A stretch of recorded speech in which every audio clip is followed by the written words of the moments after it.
तो दोस्तों ब्लड बहुत ही इंपॉर्टेंट टॉपिक है अगर एग्जाम पॉइंट ऑफ व्यू से देखा जाए। तो चलिए इसको स्टार्ट करते हैं। दोस्तों यहाँ पर अगर हम ब्लड की बात करें तो ब्लड एक कनेक्टिव टिश्यू है। कनेक्टिव टिश्यू एक ऐसा टिश्यू होता है जो एक बॉडी को दूसरे बॉडी से जोड़ने का काम करता है। यह प्रत्येक बॉडी में पाया जाता है। एक वयस्क मनुष्य में औसतन 5 से 6 लीटर ब्लड होता है। मानव शरीर में ब्लड की मात्रा शरीर के भार का लगभग 7% होती है। मतलब जितना भी शरीर का भार होता है उसका 7% क्या होता है, ब्लड होता है उसमें, जिसका पीएच मान 7.4 होता है। महिलाओं में पुरुषों की तुलना में हाफ लीटर कम ब्लड होता है। मतलब पुरुष में जो ब्लड होता है ना वो हाफ लीटर ज़्यादा होता है, या यूं कहें कि महिलाओं में हाफ लीटर ब्लड पुरुषों की तुलना में कम होता है। ब्लड में 2 प्रकार के पदार्थ पाए जाते हैं। फर्स्ट होता है प्लाज्मा जो कि 55% पाया जाता है, और सेकंड होता है हमारा ब्लड सेल जो कि 45% मतलब 45% पाया जाता है। ब्लड का 55% भाग प्लाज्मा होता है। यह ब्लड का नॉन लिविंग पार्ट होता है।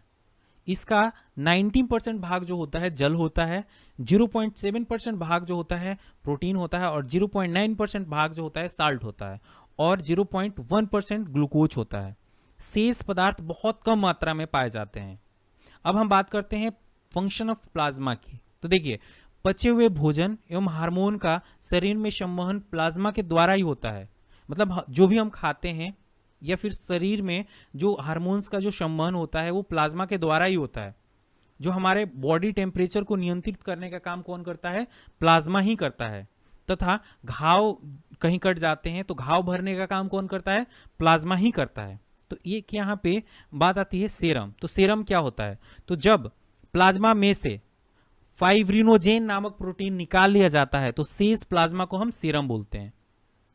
क्या क्या निकाल लिया जाता है, फाइब्रिनोजेन नामक प्रोटीन जब हम निकाल लेते हैं प्लाज्मा में से तो शेष जो प्लाज्मा बच जाता है ना उसको हम क्या बोलते हैं, सेरम बोलते हैं। ठीक है, अब हम पूछते हैं कि फाइब्रोजेनक नामक प्रोटीन क्या होता है, इसका वर्क क्या होता है। तो देखिए, इसका वर्क होता है ब्लड का थक्का जमने में ये मदद करता है। क्या करता है, जो भी हमारे ब्लड में थक्का जमने का काम होता है ना वो इसमें मदद करता है। अब हम बात करते हैं ब्लड सेल की। तो ब्लड सेल ब्लड का शेष 45% भाग होता है। इसे 3 भागों में हम बांटते हैं।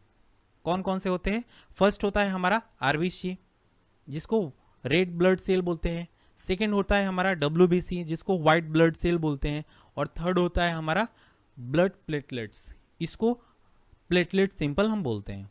ठीक है ना। तो जो अगर हम अमाउंट की बात करें तो सबसे ज़्यादा जो होता है ना वो रेड ब्लड सेल होता है हमारे ब्लड में। क्या होता है, रेड ब्लड सेल होता है। उसके बाद क्या होता है, ब्लड प्लेटलेट्स होते हैं हमारे ब्लड में। ठीक है ना। उसके बाद होता है डब्ल्यूबीसी मतलब व्हाइट ब्लड सेल होता है। तो आप देख सकते हैं सबसे ज़्यादा क्या होता है, आरबीसी, उसके बाद क्या होता है प्लेटलेट्स, उसके बाद क्या होता है डब्ल्यूबीसी। मतलब सबसे कम जो होता है ना डब्ल्यूबीसी होता है। तो चलिए एक एक करके इसको समझते हैं।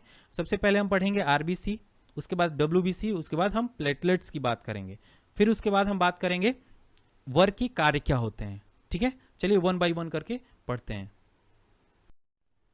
तो यहाँ पे हम बात करते हैं आरबीसी की, मतलब रेड ब्लड सेल की। तो देखिए, आरबीसी का जो निर्माण होता है ना वो बोन मैरो में होता है। कहाँ पर होता है, बोन मैरो में होता है। और इसकी मृत्यु जो होती है लीवर और स्प्लीन में होती है। कहाँ पर होती है, लीवर और स्प्लीन में होती है। ठीक है, इसलिए इसको हम क्या बोलते हैं, आरबीसी का कब्रिस्तान भी इसको हम बोलते हैं। ठीक है, protein, vitamin B12 and folic acid का निर्माण में सहायक होता है।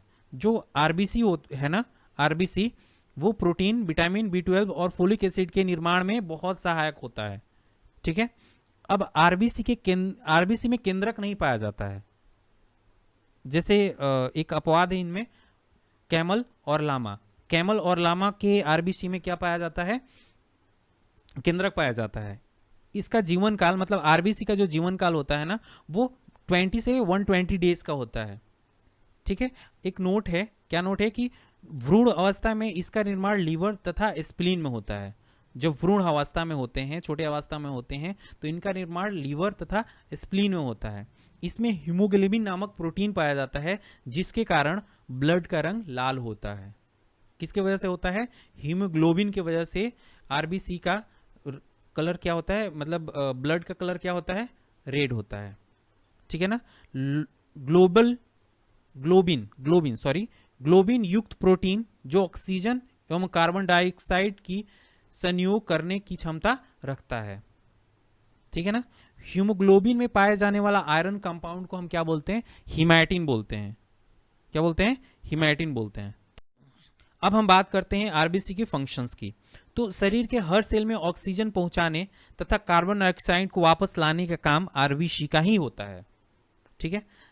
तो जब हम सोते हैं तो सोते वक्त हमारे आरबीसी में 5% की कमी आ जाती है, और जो लोग 4200 मीटर की ऊंचाई पे जाते हैं उनके आरबीसी में 30% तक की वृद्धि हो जाती है। मतलब आरबीसी जो होता है 30% बढ़ जाता है। ठीक है। तो आरबीसी की जो संख्या होती है उसको हम कैसे मापते हैं? तो आरबीसी की संख्या हीमोसाइटोमीटर से मापते हैं। किसे? हीमोसाइटोमीटर से ही मापते हैं हम आरबीसी की संख्या जो है। ठीक है। अब हम आरबीसी में होने वाले रोग की बात करते हैं, आरबीसी की कमी से होने वाले रोग की बात करते हैं। तो कौन कौन से हैं? तो एनीमिया है और जॉन्डिस है। ठीक है। कौन कौन से? एनीमिया और जॉन्डिस। देखिए, हीमोग्लोबिन की मात्रा कम होने पर एनीमिया और जॉन्डिस रोग हो जाता है। एनीमिया वह अवस्था है जहां पर आरबीसी की संख्या या ऑक्सीजन की बुनियादी शारीरिक जरूरत को पूरा करने के लिए अपर्याप्त होता है। आयरन की कमी को एनीमिया का सबसे आम कारण माना जाता है। अब हम बात करते हैं व्हाइट ब्लड सेल की, मतलब ल्यूकोकाइट्स की। ठीक है। डब्ल्यूबीसी की। तो देखिए, ब्लड में डब्ल्यूबीसी की जो संख्या होती है ना, बहुत ही कम होती है, और आकार में तो बहुत बड़ा होता है, अमीबा के समान बड़ा होता है। इसमें केंद्रक रहता है। जैसे कि मैंने पीछे बात किया था कि आरबीसी में केंद्रक नहीं पाया जाता है, तो यहाँ पे हम अगर बात करते हैं तो डब्ल्यूबीसी में केंद्रक पाया जाता है। ठीक है। इसका निर्माण जो होता है ना, बोन मैरो, लिम्फ नोड और कभी कभी लीवर और स्प्लीन में भी होता है। इसकी जो मृत्यु होती है ना, वो कहाँ होती है? ब्लड में ही हो जाती है। तो इसकी मृत्यु ब्लड में हो जाती है। ठीक है। इसका जीवन काल जो होता है 2 से 4 दिन का होता है। अगर मैं आरबीसी और डब्ल्यूबीसी के रेशियो का बात करूं तो 600 आरबीसी पे 1 डब्ल्यूबीसी होता है। 600 आरबीसी में एक क्या होता है? डब्ल्यूबीसी होता है। ठीक है। अब इसके मुख्य कार्य के बारे में हम बात करते हैं। इसका वर्क क्या है, कार्य क्या है? तो इसका जो मुख्य कार्य होता है, जो हमारे शरीर होते हैं ना, तो शरीर के रोगों के संक्रमण से बचाना है। तो इसका मुख्य कार्य शरीर के रोगों के संक्रमण से बचाना तथा इम्यून सिस्टम को बढ़ाना है। जो हमारे शरीर में इम्यून सिस्टम है उसको क्या करते हैं? इंक्रीज करते हैं, बढ़ाते हैं। ठीक है। यदि बाहर से किसी रोग के कीड़े हमारे शरीर में घुस जाते हैं तो इसके इर्द गिर्द घेरा डालकर ये उसको नष्ट कर डालता है। मतलब डब्ल्यूबीसी क्या करता है? उस कीड़े के अंदर उसके चारों तरफ घेरा डाल के उसको नष्ट कर देता है। इसी वजह से इसको हम क्या बोलते हैं? शरीर का बॉडीगार्ड भी बोलते हैं। शरीर रक्षक या बॉडीगार्ड भी इसको बोलते हैं हम। तो देखिए, डब्ल्यूबीसी की सहायता से घाव जल्दी भर जाते हैं। मतलब हमारे शरीर में जो डब्ल्यूबीसी हमारे शरीर में जो होता है उसके वजह से जो हमारे शरीर में घाव होते हैं वो जल्दी ही भर जाते हैं। डब्ल्यूबीसी का अधिक भाग 60% से 70% न्यूट्रोफिल्स कणिकाओं का बना होता है। न्यूट्रोफिल्स कणिकाएं ऐसे रोगाणुओं तथा जीवाणुओं का भक्षण करती हैं। ठीक है। तो न्यूट्रोफिल्स कणिकाएं का वर्क क्या होता है? तो जीवाणुओं तथा रोगाणुओं तथा जीवाणुओं का भक्षण करना। ठीक है। नेक्स्ट देखते हैं इसके कितने टाइप्स। यहाँ पे हम बात करते हैं व्हाइट ब्लड सेल मतलब डब्ल्यूबीसी की। तो डब्ल्यूबीसी के 2 मुख्य भाग होते हैं। कौन कौन से? तो फर्स्ट होता है ए ग्रेनुलोकाइट्स होता है, दूसरा होता है ग्रेनुलोकाइट्स। ठीक है। मैं अगर बात करूं ए ग्रेनुलोकाइट्स की, तो देखिए, जिसके प्रोटोप्लाज्म में दाने न हो, क्या मतलब जिसके प्रोटोप्लाज्म में दाने न हो उसे हम क्या बोलते हैं? ए ग्रेनुलोकाइट्स बोलते हैं। देखिए, मोनोसाइट का निर्माण भी बोन मैरो में ही होता है। कहाँ पर होता है? बोन मैरो में ही होता है। मोनोसाइट्स का निर्माण जो होता है बोन मैरो में ही होता है। यह मतलब ब्लड में 3 से लेके 8% तक पाया जाता है। ठीक है, उसके बाद होता है लिम्फोकाइट्स। लिम्फोकाइट्स जो होता है ना, वो साधारण अवस्था में 22 से 35% तक होता है। ठीक है, इसका निर्माण शरीर के लिम्फ धातु में ही होता है, जैसे कि टॉन्सिल हो गया, स्प्लीन, थाइमस आदि में होता है ना। इसको हम 2 टाइप्स में डिवाइड करते हैं, एक होता है टी लिम्फोकाइट्स, एक होता है बी लिम्फोकाइट्स। ठीक है, जो टी लिम्फोकाइट्स होता है ना, वो कैंसर सेल को रिमूव करता है। इसका मेन जो वर्क होता है ना, वो कैंसर सेल को मारने का काम होता है, मतलब कैंसर सेल को रिमूव कर देता है। और दूसरा जो काम होता है, एचआईवी के अटैक से भी बचाता है। अगर एचआईवी अटैक करता है तो उस केस में भी उससे प्रोटेक्शन प्रदान करता है ना। उसके बाद हम बात करते हैं बी लिम्फोकाइट्स के। ये प्रतिरोधक कैपेसिटी को बढ़ाता है, मतलब हमारे शरीर में जो रोगों की क्षमता होती है, लड़ने की क्षमता होती है, उसको इंक्रीज करता है बी लिम्फोकाइट्स। ठीक है ना। अब देखिए, अब अग्रिनोकाइट्स क्या होता है? तो ग्रिनोकाइट्स जिसके प्रोटोप्लाज्म में दाने हो, इसका निर्माण बोन मैरो में होता है। ठीक है ना, मैंने क्या बताया कि ग्रिनोकाइट्स जिसके प्रोटोप्लाज्म में दाने होते हैं, ठीक है, और जिसका निर्माण बोन मैरो में होता है। ठीक है, अगर मैं प्राकृतिक अवस्था में देखें तो ये ब्लड के अंतर्गत न्यूट्रोफिल्स, इसमें न्यूट्रोफिल्स की बात करते हैं, जो 55 से 70% तक होता है। यूसिनोफिल्स जो होता है 2 से 7% होता है, और बीसोफिल्स जो होता है 1/4 से 1% होता है, मतलब 0.25 से 1% तक इसमें रखता है। ठीक है, अब WBC की कमी से होने वाले रोग कौन कौन से हैं? तो WBC की कमी से होने वाले रोग कैंसर और HIV है। ठीक है ना। अगर WBC की कमी हो जाती है तो उस केस में हमारे शरीर में कैंसर होता है या फिर HIV हो जाता है। अब एक चीज और ध्यान देने वाली बात है जो बहुत ही इंपॉर्टेंट है कि WBC की जो संख्या अगर डिक्रीज हो जाती है, घट जाती है, तो उस केस में हमें क्या हो जाता है? ल्यूकोपीनिया हो जाता है।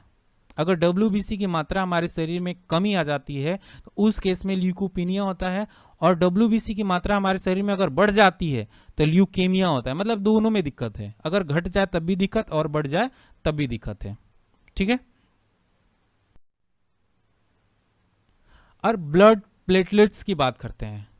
ठीक है ना, ब्लड प्लेटलेट्स की बात करते हैं तो ब्लड में इसकी संख्या जो होती है 4 से 5 लाख तक होती है। मतलब ब्लड में प्लेटलेट्स की संख्या जो होती है 4 से 5 लाख तक जनरली होती है। ठीक है ना, यह केवल मनुष्य एवं स्तनधारियों के ब्लड में ही पाया जाता है, अन्यथा दूसरे में नहीं पाया जाता है। इसमें केंद्रक नहीं होता है, इसका निर्माण बोन मैरो में होता है। ठीक है ना, इसका निर्माण कहां पर होता है? बोन मैरो में होता है। इसका जीवन काल 3 से 5 दिन का होता है, और इसकी मृत्यु स्प्लीन में होती है। कहां पे होती है? स्प्लीन में होती है। इस चीज को याद रखने की जरूरत है। इसका मुख्य कार्य क्या क्या होता है उसको समझते हैं। तो इसका मुख्य कार्य ब्लड के थक्का जमने में मदद करना होता है। मतलब हमारे शरीर में जो क्या होता है, ब्लड जब कहीं कट जाता है तो तुरंत थक्का जम जाता है। मतलब थक्का जमने का काम किसका होता है? तो एक तो मैंने बताया था कि आरबीसी में भी होता है, और दूसरा मैंने बताया था प्लेटलेट्स का भी काम होता है कि ब्लड का जो थक्का जमने का काम करता है प्लेटलेट्स भी करता है। देखिए, प्लेटलेट्स की कमी से होने वाले रोग कौन कौन से हैं? तो चिकनगुनिया और डेंगू ज्वार। चिकनगुनिया हो जाता है और डेंगू ज्वार हो जाता है। ठीक है ना, तो चिकनगुनिया और डेंगू ज्वार के कारण मानव शरीर में प्लेटलेट्स की कमी हो जाती है। ठीक है ना, कमी हो जाती है, कभी कभी 60,000 70,000 तक पहुंच जाता है। कहाँ 4 लाख 5 लाख होना चाहिए और कहीं 40,000 50,000 तक हो जाता है। जिस केस में अगर इससे कम हो जाता है तो आदमी का डेथ हो जाता है। ठीक है ना, यहाँ पे देखते हैं कि ब्लड के मुख्य कार्य क्या क्या हैं। ठीक है, तो ब्लड के टेम्परेचर को कंट्रोल करना तथा शरीर के रोगों से रक्षा प्रदान करना, ये ब्लड का ही काम होता है। शरीर के वातावरण को अस्थायी बनाए रखना तथा घाव को भरना ब्लड के द्वारा ही होता है ना। ब्लड का क्लॉटिंग किसके द्वारा होता है? ब्लड के द्वारा ही होता है। किस में होता है? ये आपको प्लेटलेट्स में होता है। ठीक है ना, तो देखिए हमने जैसे बताया था कि शरीर के हर सेल में ऑक्सीजन पहुंचाने तथा कार्बन डाइऑक्साइड को वापस लाने का काम ब्लड का ही होता है। ये किस में होता है? ये आरबीसी में होता है। CO2, O2, पचा हुआ भोजन एवं हार्मोन का संवहन कौन करता है? ब्लड के द्वारा ही होता है। मतलब ब्लड ही करता है इस काम को। विभिन्न अंगों में सहयोग स्थापित करने का काम ब्लड के द्वारा ही होता है। मानव शरीर में ब्लड हेपेरिन की उपस्थिति में नहीं जमता है। अगर हेपेरिन नहीं हो तो फिर ब्लड क्या हो जाएगा, जम जाएगा।